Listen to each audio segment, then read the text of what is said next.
Welcome into the Fantasy Football Forge. My name is Steve, and it is time to finish up this little series. Let's finish this off strong. So, like, subscribe, comment, it all helps.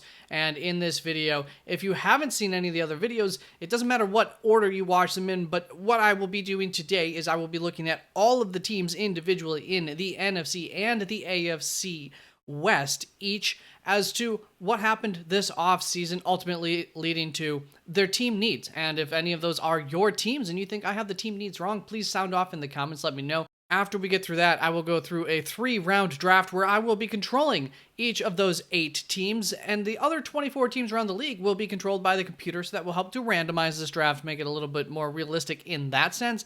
On a whole, although individual picks are random and there will be some bad ones from the computer, but it all equals out in the end. I'd also like to let you know that I will be here on YouTube live. If you care to come visit me during the draft, that would be very much appreciated. It'd be great to see you. I'm not expecting you to stay the entirety of the time. I know there are a lot of great other wonderful people who will also be live, but come on in, say hello for a little bit, and react with me. I also have released my individual positions rankings videos for each position already. I have links down in the description to those.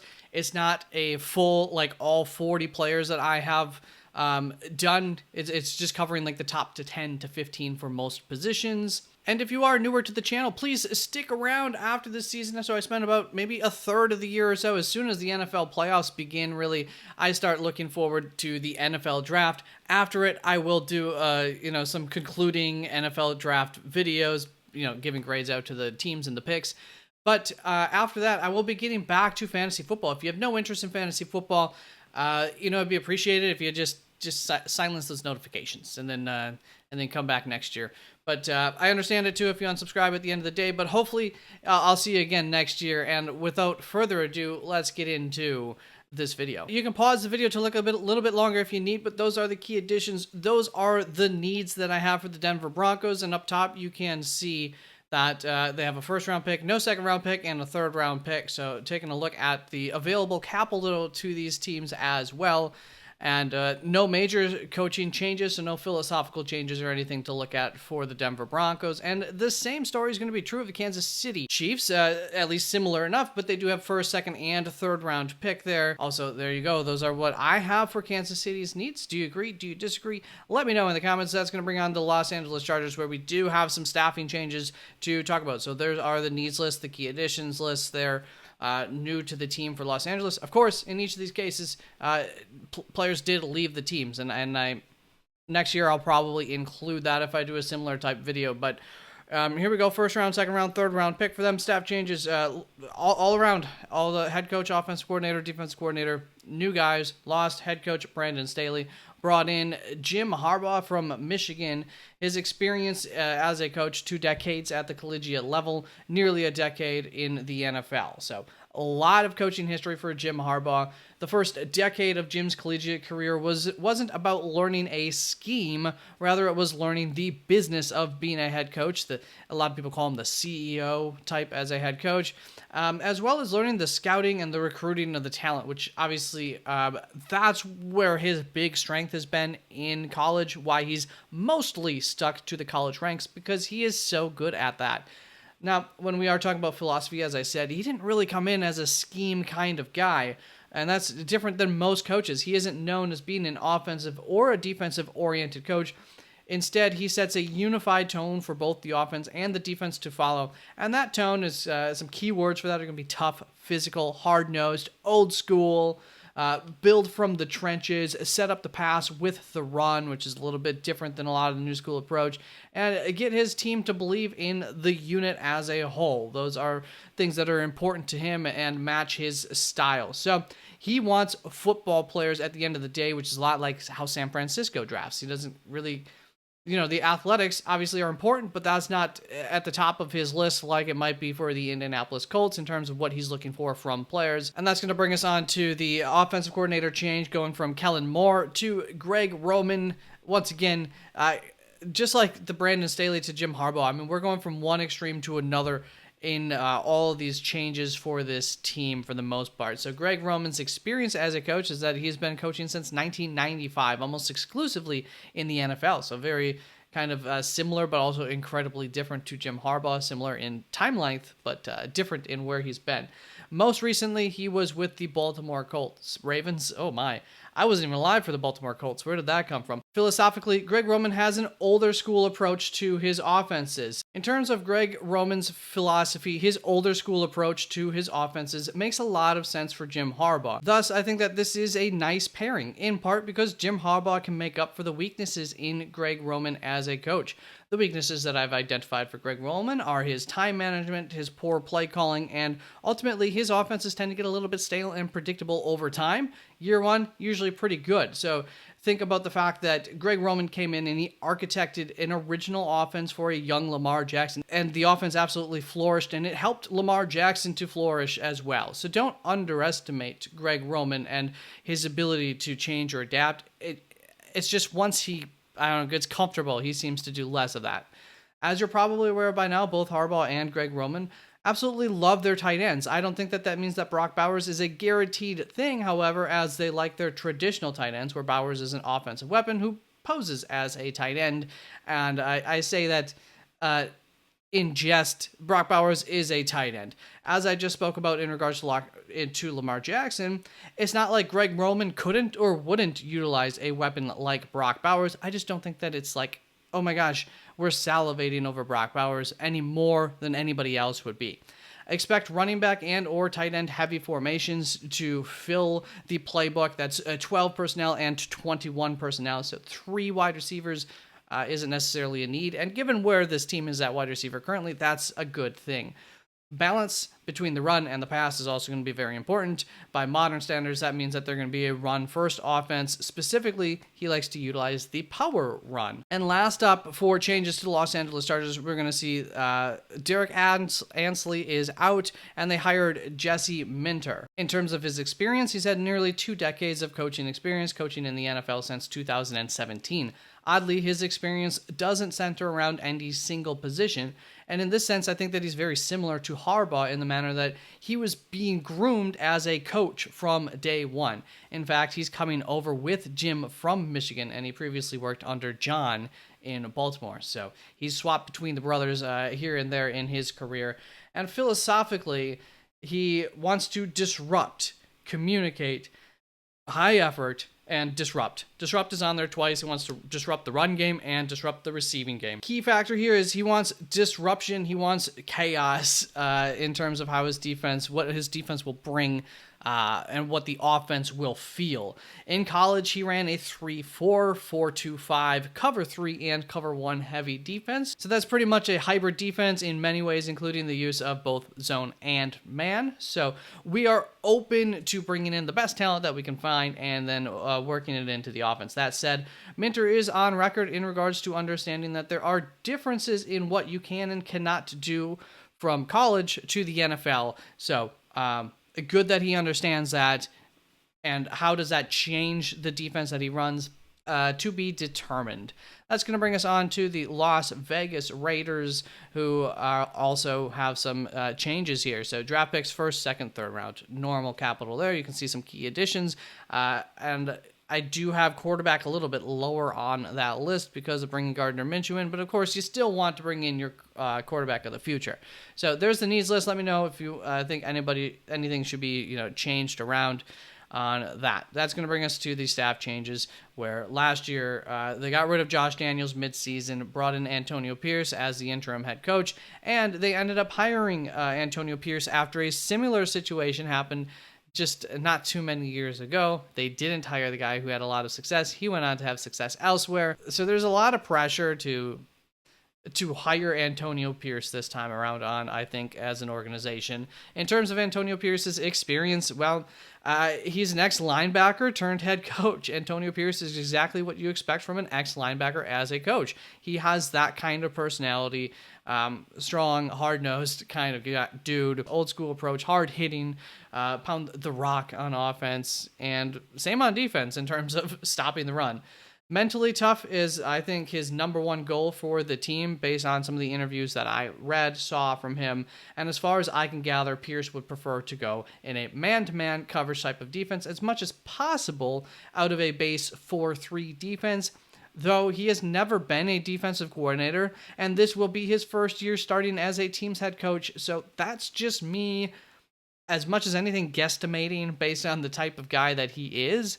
But who knows? Things could be run totally differently. And in terms of the offensive coordinator here, we got Mick Lombardi out, and they brought in Luke Getsy. And I don't want to pile on here at all, but Luke is an unripened apple off of the McVay branch. I think he still needs time to ripen, and he's getting thrown right back into the fire here. Technically, his philosophy is the new school zone blocking scheme approach. The whole works. But I don't think that he fully developed his own philosophy yet, and I'm not sure that I understand this hiring. I think it became pretty clear from how the offense ran in Chicago that maybe he needed another chance to get groomed a little bit more under the tutelage of somebody else. Maybe that's why Antonio Pierce wanted him. I don't know. I don't know what this hiring is exactly, but it is what it is. Hopefully it works out for you. Luke Getsy's learned from a lot of good people. He just still doesn't have an identity. That's going to bring us on to the NFC here with the Arizona Cardinals, and as you can see, they have plenty of draft capital. Pick 4, 27 in the first round, a second rounder, 3 third rounders, so they'll be able to move around in the draft if they wish to. They also still need a lot of players, and they helped to set themselves up in this position last season. They might just be happy getting, at least through the first 2 days. Maybe only moving up once here, like day 3, so they're not even using any of this capital, and they're still getting 6 guys over the first 2 days of the draft. I could definitely see that. In terms of staffing changes, we're going to see some continuity here, so that is excellent for a young budding team. They're giving all the coaches another chance to go at this thing. In terms of key additions, needs, in terms of the needs, let me know in the comments what you think. And as you can see there, for internal defensive line, edge rusher, I just have high end, more so than some of these other needs. What they have on the roster is doable. They've invested in middle of the line guys who can do the job, and they have enough of them. But if they could bring in a spark, I do think that it's worth it, in this day 1, day 2 kind of time period. Not that you wouldn't draft that position outside, but that's where I think there's a little added incentive to get some of those positions a little juice. That's going to bring on the Los Angeles Rams, first round, second round, 2 third round picks near the end of the third round there, but nonetheless, that's very good to see.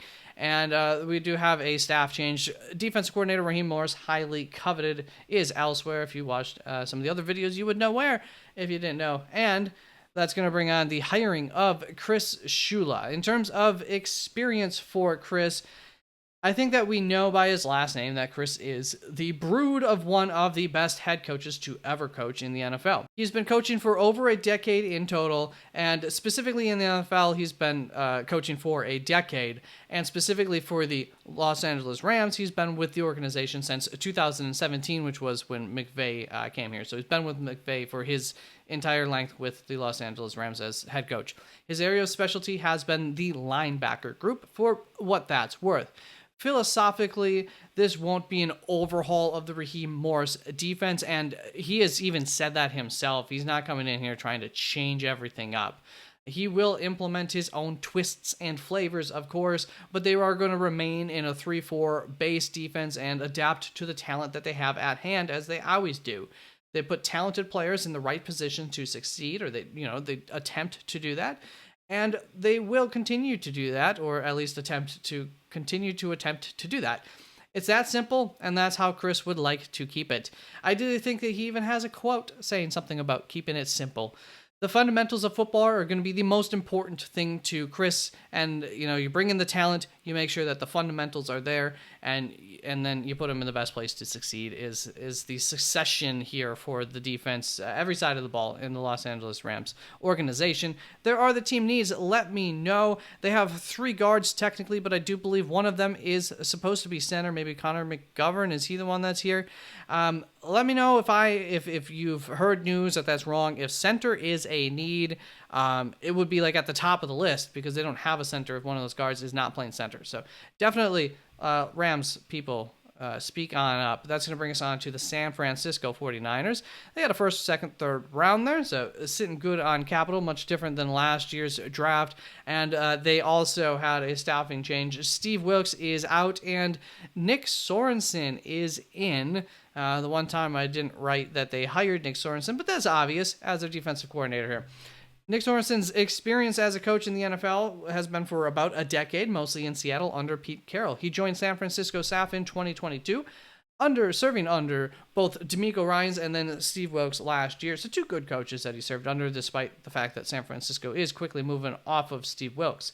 In his playing career, he played under Jack Del Rio, Romeo Chanel, and Eric Mangini. So also played under some really, really good defensive minds, and I'm sure picked up and learned some things from them. So ultimately here, I mean, we got 5 really, really healthy influences on Nick Sorensen. The main reason that San Francisco is moving off of Steve Wilks, moving back to Nick Sorensen, is they want to move back to a defense of the yesteryear. They've had some changes philosophically over the defense, and they don't really like them, apparently. So they want to get back to stuffing the football a little bit better. 4-3 defense. They're going to utilize wide 9 alignment with mostly zone coverage, and with that, there's going to be a kind of a co-defensive coordinator here. Philosophically, they're bringing in Brandon Staley to help execute this defensive vision that they have. Mostly is that zone coverage that they're bringing him in to help with Nick Sorensen with. One major observation that I have with this change is going to be the edge rusher in terms of what we might be looking for in the draft for San Francisco. They could always stick Nick Bosa out in that wide 9 alignment. He is athletic enough to do that, but then I think that they're wasting half of his talent. He is very good against the run, so you're probably going to want him closer to the to the running back, to the line of scrimmage, in a better position to help stop the run.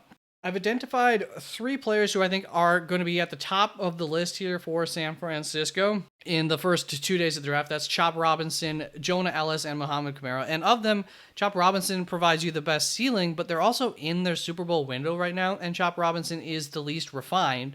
So I really think that there's a good chance that they're actually looking for like Jonah Ellis, Muhammad Kamara as their primary targets here. Another guy would be Austin Booker, but his combine may have taken him off of that list because his athletics did not shine through in his combine numbers. So unless they know of a reason why that might not be, or they just trust the film, or there's really good GPS numbers on him, he might not be what they're going to look for that wide 9 spot.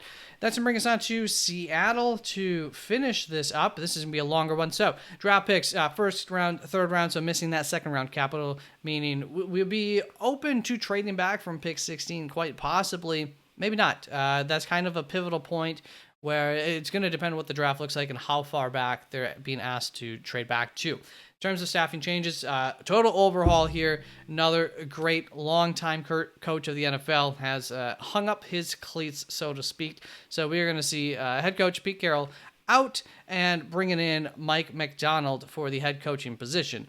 By the way, key additions, you can see him on the screen. And if it hasn't been obvious by now, the key additions do include players that they already had, but that hit free agency. And in terms of the needs there, let me know, Seattle. How does that needs list look like?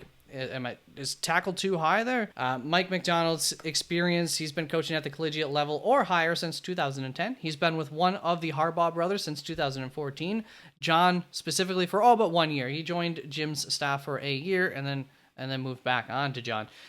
This is his first crack at a head coaching job, and he is a defensive-minded coach. Philosophically, it's about the scheme more than the personnel, which is a little bit different than normal here. 3-4, zone-heavy nickel with tons of pre-snap motion that continues to shift post-snap. It's a complex system, supposed to be simple for the players to execute. I would imagine it's not as simple as other systems might be, but nonetheless, it's meant to look complex to the offense, but still, of course, be as simple as possible for the defense players to execute.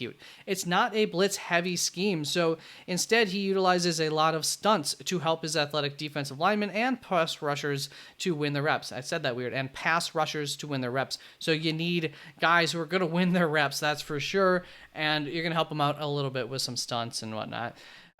Very importantly to McDonald's system, players need to be disciplined. They need to do what they're supposed to do, because once, you got a bunch of moving parts, if you're not disciplined and you're moving out of those, it's going to mess everything up. It's just one cog in the system's not working properly, everything gets gunked up. And he also needs his players to be versatile. Once again, you ask them to move around a lot, and athletic. Ask them to move around a lot. So there is the Mike Macdonald defensive system. He's the head coach, however, so we'll see how much influence he does or does not have on it compared to Aiden Durd. So let's look at defensive coordinator change. We're going to be moving Clint Hurt out, hired Aiden Durd. Hopefully I'm pronouncing that correctly. His experience here, he's been coaching in the NFL for a decade. He is British, and he began his coaching career for the London Warriors from 2011 to 2016. Just found that to be interesting. He was Dan Quinn's, or one of his right-hand men, since 2018, probably meeting for the first time with Dan Quinn back in 2016. And he also learned from Raheem Morris. So he's definitely a guy who came over and has quickly got acquainted with and under the wing of some very good defensive minds, and he's still going to be under a good defensive mind here in Mike Macdonald. Philosophically, he wants his guys to cover a lot of grass, which makes a lot of sense too with the Mike Macdonald system. And the three things that you want from your guys here are going to be the fundamentals. So that goes right hand in hand with being disciplined, speed going hand in hand with athletic, and physical. So the only other thing here would be versatile and physical to complete what the defensive 4 key pillars to this defense is going to look like. So there we go for Seattle's defense. On the offensive side of the ball, we also saw a change. Shane Waldron is out, and we've hired Ryan Grubb here. His experience, he has coached at the collegiate ranks since 2005. This is his first stint in the NFL. Most recently, he was the assistant head coach, offensive coordinator / quarterbacks coach, all three of those for the Washington Huskies in 2022 and 2023, losing in the national championship in 2023. Philosophically for Ryan Grubb, he doesn't intend to be overly pass happy like he was in Washington in college. Also, the H-back role was widely used in Washington, the tight end / fullback type of role, if you're not familiar, that kind of move tight end type of role. And this is something that is currently missing from their roster as far as I can tell. Luckily, there are a lot of H-back type tight ends in this draft, so they have their pickings, and Brock Bowers even fits that mold. So it's a good draft to need that kind of tight end, though, in short. As far as quarterback goes, he will probably be lining up in the shotgun the majority of the time. 11 personnel should be utilized the majority of the time as well, and so that's going to be your 3 wide receiver approach. They do currently have 3 wide receivers, and they did a good job last year in the late rounds with a couple of guys who showed some talent. So the succession plan for Tyler Lockett is probably in pretty good shape. They're not too concerned about that, especially in the early rounds. And most likely, they'll run a primarily zone concept run blocking based scheme. So that's what is most popular around the NFL currently. So there we go. Let's get into the mock draft. So all right, here we are. I have the 4 teams each selected from the AFC and the NFC West Coast, and we're just going to simulate these in terms of trading up. It's a lot harder to execute because I can't follow the board very well on the PFF mock draft simulator, which I'm using for this video. But sometimes I will try to keep an eye out for that. And so let's just get this show on the road. So I did recently get my top 100 spiffed up. And, well, it was the top 50 before that. So I updated the top 50 and then I added 50 more. So I will be using that in part along with the consensus big board to help make some of the decisions around here. So we see Drake May go first, Caleb Williams, JJ McCarthy. All right, so not too crazy here. If I'm Arizona, I don't really care about this so much. I've set myself up really nicely. If at some point you have to quit going for value and take great players. And if I move back too far, let's see what's the closest. See, if I move back to the New York Giants, I do think that there's a chance that I end up with Harrison, Malik Neighbors, Roma Dunze. And so it depends what my board looks like. If I have all 3 of these in the same exact tier, go for it, trade back. What can we get from New York? I just don't think it's enough. Technically this is about what it should look like. and we could probably negotiate more because we're like, this is supposed to be a quarterback. So I get it. It's incredibly tempting, but I still just want to get my guy. And I do think that Marvin Harrison Jr. is a slight tier above Malik Neighbors and Rome Odunze. So that's where I'm going to go with Marvin Harrison Jr. And Chargers up on the board. I think there's a very good chance that they're going to go Joe Alt. And the one thing that I keep thinking of in this draft is every time that I go wide receiver and then try to get a tackle later, I tend to like that less than going tackle now, wide receiver later. There are some decent tackles that maybe I like a little bit more than others in that second, third round territory, but they're not Joe Alt. Well, if I'm getting an offer from Minnesota and it looks like this, I would accept that. Even if I had to send them like a future second, I could accept it. But let's say they're willing to do it for this. Like, I would even send this future third back for this. I am losing out on Joe Alt, probably. I said it's not mandatory, but at this point, we need weapons. Tight end does fit, the like here. He might not be as good of a blocker as we'd like, but we can still get another. We'll get another tight end in this draft yet. Later, 4th, 5th round or something. In fact, we might take our old tight end from Michigan. He's in this draft, and he's one of the best blockers, so we can pair him up with Brock Bowers quite nicely for our 12 personnel of the future. So let's do that 12. I think it's 12 personnel. 1 running back, 2 tight ends.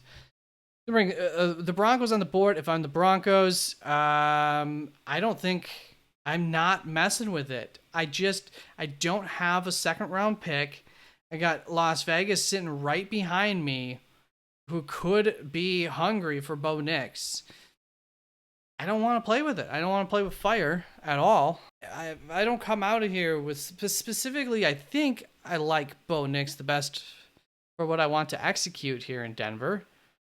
I can't risk it. In terms of the quarterback situation with Las Vegas, I desperately want one. I don't want to take too much risk, but I am a little more or less risk adverse here in terms of the quarterback situation, given the fact that I brought Gardner Minshew in. If he has to be my quarterback for 1 year, if Aiden O'Connell doesn't take a next step or anything like that, I'm okay with figuring things out. I don't think this is my year. I want to be a defensive-focused, run-heavy team. So I'm going to take Quinyon Mitchell. He's my number 5 player in this draft. Not quite. Yeah, 5 player, actually, in the draft. I love him. I think he's going to be locked down. That's going to help the defense a lot. Seattle up on the board next.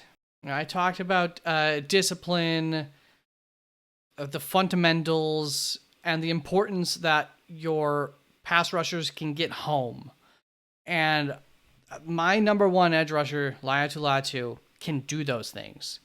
So I do think Seattle would be very high up on that. I also think Seattle would be very high up on these interior defensive linemen. That's 3 players. So let's just look at the trade here. That's too far back for New England. We don't want to go that far back. So it depends their board. Who do they have the highest? I have Laiatu Latu the highest, so I'm going to go with Laiatu Latu. It depends my plan here. If I'm going quarterback for the future, if I like Michael Penix a lot, I'm moving back here. We got an offer at 26. Me personally, I want to win a Super Bowl here. We got maybe 2 years left here of Matt Stafford, right? Maybe, hopefully. They probably have a better idea than I do. I really think Cooper DeJean is a guy who they could look at and see echoes of Jalen Ramsey and what they did with him in this defense and go for it. So that's what I'm going to go for here for the Rams. So the Chargers move back. We got Brock Bowers. We know they want offensive line. We know they want cornerback. We can possibly move back or up in terms of cornerback. The Chargers are going to be very excited to get a very good offensive lineman here in Marius Mims. So I am going to go that route. At this point, if I'm Arizona, I definitely think that this is a good deal I think Nate Wiggins is a good fit for us. So we're going to do that. Possible shutdown cornerback for Arizona. Like it, love it. Kool-Aid McKinstry still on the board. I think we would like that as a Charger. I think Kool-Aid McKinstry would definitely be a really high-end target here. I'm looking at as San Francisco on the board, and like one of my targets is Jordan Morgan right now. I think I have a little leeway in this spot, honestly. If I'm getting an offer here from the Chargers that I like. So let's see what they got. All right, so I am the Chargers. This is the offer that I send to San Francisco. I am also San Francisco, and I'm going to play a little bit of hardball. And hardball. And I'm going to say, oh, they don't have a future third. Well, I was in reverse. What we need to offer them would be 94, a future third for 69 essentially back. And I'm the Chargers. I already acquired some capital. I'm in a rebuild here. We want to do it quick, of course, but a future third is pretty nice. We are missing that capital anyways next year. To move 69 back to 94, I still think there's going to be some quality players here at 94 anyways. And I'm going to get a guy who I really, really like. That's why I came up here. I am not willing to wait and see if he makes it to me at the next pick. I mean, he very well could, but I'm going up for him. San Francisco playing a little bit of hardball, but we're okay with it.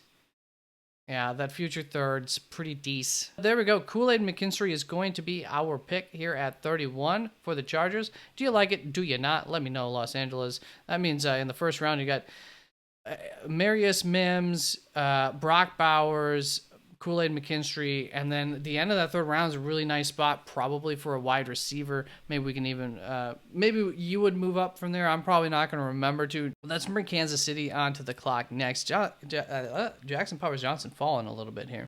I don't think this is much of a question for me personally, and I think that the team might feel similar enough. We're going to get a guy who I think is what we were hoping for from Sky Moore. And I think that we can actually get that here in Ladd McConkey, guy who I like to comp most closely to Chris Olave, in the fact that you probably will operate him from your slot plenty, but he is also plenty available in 12, 21 personnel to go and be your Z, your number 2. So there we go, Ladd McConkey to Kansas City. Jackson Powers-Johnson, Chop Robinson go with the next couple of picks. Oh, that works out very nicely for Carolina there. And especially with having that second pick there in this round. Arizona. Yeah, we're going to go Jordan Morgan here. I've got offensive line, just in general, at the top of my, near the top of my needs list. Linebacker was very tempting, but I do have specifically Peyton Wilson. But I do have Jordan Morgan ahead of Peyton Wilson, just with the injury issues and everything for Peyton. A little bit risk adverse there. So Jordan Morgan would be a great fit here. San Francisco, very upset about this, I would think. But also, part of the reason that we moved back was there were still other options. All right, so I think this will actually work for, once again, I'm going to broker both sides. It's Las Vegas. We're coming up for quarterback. It's only going to cost us $112 to make this little jump. He's still available. I could see this being a good time period to jump up for. The value is perfectly dead on here, and as San Francisco, I'm willing to do this. I wanted actually a bigger jump back, but I also didn't want to force it, and without any offers, I guess I got to brokerage both sides. So we're going to go ahead and do that and take a quarterback here for Las Vegas and Michael Penix. And excited about that, bring some more competition into camp, and hopefully thinking that he should be able to win it by at least like the midpoint of the season. All right, well, I'm going to do my best to play the board here for San Fran. I do think we need a couple of offensive linemen. So first, we're going to take our project, who's probably not going to be playing here in year one, tackle, future replacement. Actually, Patrick Paul is just a better fit for the zone scheme here than Kingsley is. And Patrick Paul, does he go quicker than Christian Haynes is the question? The thing is I have, even if Christian Haynes doesn't work out, I mean, Mason McCormick is always an option, but also Dominic Pooney I really like. So let's do that. We're going to go Patrick Paul here after a lot of consternation. I know what 3 players I want for San Francisco. The value is just a little bit off, and I couldn't find a trade partner, unfortunately, for them at 44 to maybe just move back a little ways. But we'll probably still be able to get our guys sitting here, hopefully. The question here is, how much do we believe in Chris Braswell? Because if we don't, then I think we're believing in Tyler Nubin. Or how much do we believe in Nubin? I think it's between the top 2 here. I have Nubin significantly higher on my board, so we're going to go Nubin because we do know that we're going to be moving Cooper DeJean around a lot. I just wonder if they're too similar, though. I feel like I'm playing this mostly like the Packers play it, where or how I would play it with the Packers. If I get Cooper DeJean early, he's kind of a weapon that I can deploy, and I don't want to not draft a safety or not draft a cornerback because I've drafted him. So I'm going to go best player available, Tyler Nubin. There is a chance here they would see a little bit too much overlap with the 2 skill sets that they wouldn't care to make that happen. So keep that in mind. I understand that. Okay, so far the plan is working out here for San Fran. We're going to take Christian Haynes here. That should be an excellent system fit. And then Kansas City's on the clock. So that should be a decent fit for Chris Jenkins there in Kansas City, which brings us on to the Arizona Cardinals, who, of course, we have a lot of the needs. And let's see what we want to get. Well, I think we're going to go ahead and take Adrian Cooper here to start the 3rd round for Arizona. I'm a little bit of a scare here with San Francisco in terms of are they going to take our edge rusher or not for Arizona. But, oh, gosh. I went back at pick 57. So, And so what I'm struggling with here is Marshawn Kneeland, be a great edge rusher, be really good behind Bosa. It's not exactly what we're looking for, but that doesn't mean we can't draft him anyways. But then, I guess the question is where can I move up towards the back end of this round, because I would like to get Mo Camara as well here. And I do have a lot of picks. Okay, so we're going to play a little bit of fiction here. The value is pretty much right on 112, 124, gets us up to like 96. So hopefully one of these teams around here in the real world, all the way up to like Baltimore, the value is still going to be right in there. Even if we need to switch like a 5th for a 6th to add a little bit more value here, to move into this area, we can make this trade happen. I'm going to have it happen with Jacksonville. And hopefully our guy will be there in Mohamed Kamara. And with that, so let's see if that gets accepted. It does. We are going to take Marshawn Kneeland here, and we'll see. I'm just looking at my big board. I could definitely go a bigger need here at interior defensive line, but ultimately I'm not positive enough that Brandon Dorless or Michael Hall Jr. are going to bring a whole lot more than the numerous names that I already have. Whereas I do think there is a need coming sooner than later at running back, and there is a guy who I have much higher on my board than this. So I'm going to go ahead, help this offense along a little bit more. I would like to get more help for this defense, yet, like I said, I do have guys there, and I'm just... It's too good. It's too good. I'm too high on Jonathan Brooks not to be taking him if he's still available here at pick 71, even if I'm Arizona, who, like I said, I do have running back on my needs list anyways. So we can justify that. Denver Broncos, Spencer Rattler right up here. Did we take a quarterback yet? Okay, Andrew Phillips, Renardo Green, definitely tantalizing cornerbacks that are available. Edge, Gabe Murphy's slightly tantalizing. Yeah, on my board here, I like Andrew Phillips a lot. I also have him distinctly higher up on my board. I think that's That'll give us a very strong cornerback duo secondary there in Denver to work with.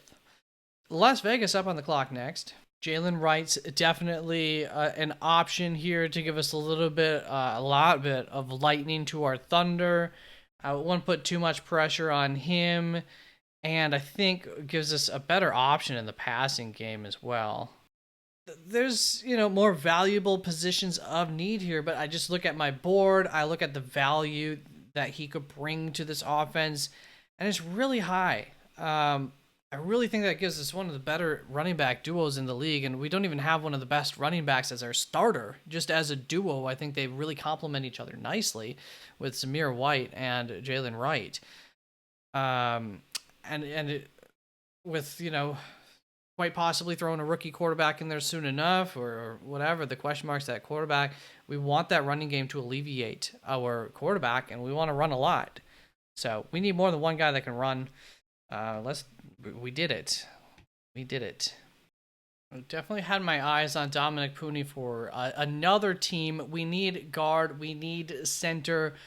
I have Dominic Pooney well above the center, Cedric Van Pran, and there are centers available. This is, first of all, a good draft for center. We can get one later on. And if we don't quite feel comfortable with them day one, there are more than enough veteran free agents that we can bring into that, yes, they're on their decline, but they still want to play football. We can pay them to come in and be better than, average at least. So, and then, let our youth develop to be hopefully our center for next year. So we're going to get Dominic Pooney here to play at guard. He has some tackle versatility, can be kind of your swing tackle in case of emergency there along the offensive line as well. So I like Dominic Pooney a lot. To give you an idea, I have him ranked 53rd on my top 100. So to me, this is a very good deal here for Seattle. Los Angeles Rams on the clock next. It depends what you think of the quarterbacks and all. I would prefer to wait a little bit, but I don't know that he'll make it. Assuming we like Spencer Rattler, I think that's the draft pick here. So that's what we're going to do. We're going to take a little pit stop in this draft to work on our future as well. So there we go. We still need a slot receiver here in Arizona. We can at least upgrade at our slot receiver spot. So I'm going to go Malik Washington. I have him quite high up on my board. This is the pick for Arizona. Still need wide receiver. And that's going to bring our offense pretty nicely together here. I don't foresee this being incredibly realistic here. But Trey Benson's still on the board at pick 94. They need running back help desperately. Wanted to go wide receiver here. Nobody really dropped in terms of the wide receivers. That's part of the reason why Trey Benson's still available. So that's the route that we're going to go instead, and pick up Trey Benson here to the Chargers. I mean, I would still... Actually, let me see. Okay, yeah, their boy's off the board. Even after that, there could be a couple of guys, like they might... I don't even know if they like Trey Benson. They might like Ray Davis better. This could be Blake Corum. He might be available here at the end of the third round instead. I'd say that's more realistic, so we can kind of pretend like that's Blake Corum instead. All right, we still need tackle. Christian Jones is my boy, so I'm going to take him. Matt Goncalves would also be a possibility here as a good option that we would be happy to see is still available if you're Kansas City. But like I said, I'm going to go with my boy here for the next big blocker there in Kansas City, Protectin. I think he can come in day one. And I don't think he'll be like a stud year one, at least not every game, and maybe depending exactly who he's facing up against. So I do think he'd get exposed at times, but that's why you got such a great quarterback. He can handle that stuff. And by year 2 or 3, Christian Jones has a lot of upside. San Francisco, what are we doing with you? Was the plan here was Mo Camara, wasn't it? We doubling up on edge and doubling up on O-line. Is that what we did for you? Yep, Mo Camara it is for San Fran. He's still available. And we will finish this up with another Los Angeles Rams pick. Oh, Mason McCormick, probably their style. Do we need interior offensive line? And I think we have found our match for cornerback to finish off working on this secondary. Just make sure that we would like an edge rusher. We've worked a bit on the secondary already. All right, I'll tell you what, LA. I think my board, I would lean cornerback Kalen Carson, also a need. We've obviously spent some resources on the secondary already. I do still think there's a spot for him, but we will lean into the consensus on this one. We really need an edge rusher. Don't want to ignore that for much longer. Gabriel Murphy's a good option here, and definitely a guy with some good coaching too. Could go a long ways in LA. So we're going to take the edge rusher here instead of Kalen Carson at cornerback, but that's a really good fit for LA if they still felt that they needed a cornerback here. All right, I think we're on a time crunch here, so let me fly through these. Denver Broncos go Bo Nix, Andrew Phillips, stuck and picked, and at the end of the day, I mean, I like this. I would like more, but what can you do? Then for the Kansas City Chiefs, I really like all three of these guys, Ladd McConkey, Chris Jenkins, and then Christian Jones is my guy, so I like this draft a lot if I were a Kansas City Chiefs fan. Los Angeles Chargers, we go Brock Bowers, Amarius Mims, Kool-Aid McKinstry, all in the first round. Absolutely love that. Trey Benson there in the fourth round, if he were available, or, a running back of our choice, quite possibly there in the fourth round. Not necessarily of our choice, but you know what I mean. I don't think Trey Benson will be available there at the end of the third round. But, obviously we didn't get a wide receiver. We did get Brock Bowers. Yes, we would love a wide receiver threat, but Brock Bowers also plenty good receiving threat. It's going to bring us on to the Las Vegas Raiders. Quinion Mitchell, first pick, absolutely love that for the Raiders. Absolutely love that as a player. He is my guy. He's like the one in the first round. That definitely call him my guy. And because I liked him before he was a first rounder. And then Michael Penix Jr., our quarterback of the future, love it, and a running back. I can't say I love it, but I do understand it and like it. And I guess, given the board, I felt that was the right choice. Arizona Cardinals, we stuck and we picked the entire way through. We have a lot of holes to fill, and we did that. A little bit of a luxury pick with Jonathan Brooks at one point in there, but I absolutely love Jonathan Brooks. Think that that's worth it. Marvin Harrison, Malik Washington, beautiful, beautiful. I like this draft, in a similar fashion to how much I liked Kansas City's. Just really strong draft in my opinion. And this is going to be the one that's, I think, the dud out of the bunch. Do love Cooper DeJean to the Rams specifically, even as a great fit. Tyler Nubin, he seemed like he was the best option on the board at that point in time.